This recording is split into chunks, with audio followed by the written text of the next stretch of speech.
তো হ্যালো বন্ধুরা, welcome to my new blog. আজকে আমি তৈরি করব দেশলাইয়ের গ্যানেট। এর জন্য আমাদের শুধুমাত্র দরকার হবে দেশলাইয়ের ঢোপ। তো চলো বন্ধুরা, শুরু করা যাক।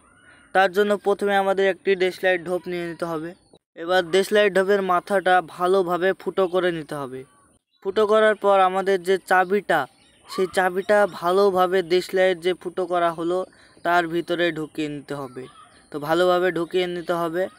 ভালোভাবে ঢুকিয়ে নিয়ে এরপরে যে দেশলাইয়ের ছোট ছোট কাঠি, সেই কাঠির মাথাগুলো ভেঙে তার ভিতরে দিয়ে দিতে হবে। তো কাঠির মাথা এক এক করে পুরোপুরি সবগুলোই ভেঙে নিতে হবে। তো আমার পুরোপুরি এখন ভেঙে নেওয়া শেষ। এখন দেশলাইয়ের যে বাক্সর ঢোপ, সেই বাক্সর উপরে ভালো করে বাক্সটা লাগিয়ে দিতে হবে। তো লাগিয়ে সুন্দর আমাদের পুরোপুরি এখন গ্যানেট তৈরি হয়ে গেছে। এবার হবে খেলা। তো বন্ধুরা, এই গ্যানেট এখন আমরা ফাটাবো। তো ভালো লাগলে সাবস্ক্রাইব করো, ফেসবুক ইনস্টাগ্রাম হলে ফলো করো।